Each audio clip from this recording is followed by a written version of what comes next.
রাধে রাধে বন্ধুরা, কেমন আছো সকলেই? আমি ভালো আছি, আশা করছি তোমরাও ভালো আছো। তো দেখো, কাল ছিল দ্বাদশী।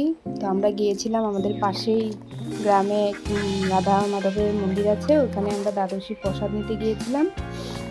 তো দেখো, মন্দিরে এখন ভোগ আরতি হবে। প্রভু এসছে প্রসাদ নিয়ে। আমরা দরজাটা খুলে দিচ্ছি, আরতি হবে যেহেতু দরজাটা আটকিয়ে দিতে হবে, তাই আমি আর শুভঙ্কর স্যার মিলে দরজাটা খুলে দিচ্ছি। আর আমাদের বৌদিওরা রেডি, সকলে কীর্তন করবে।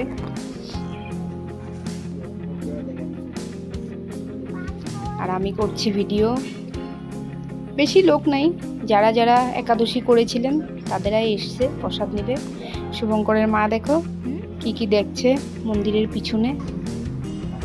তো একটা টাব ছিল, ঘট, বলছে ঘটগুলো নিয়ে বাড়িতে নিয়ে গেলে মাটি ভরিয়ে গাছ, ফুলের গাছ লাগাতে পারবো। তো আমি বলছি হ্যাঁ। এবার বৌদি আমাদের কীর্তন করা শুরু করেছে, কীর্তন বইয়ের দিকে দেখে দেখে কীর্তন করছে দেখো। আর এখানে উৎসব হবে, আছে আরো কয়েকদিন। এবার আমাদের মাসি এই দেখো হয়ে গেছে ভোগ, আরো ভোগ লাগানো হয়ে গেছে। এবার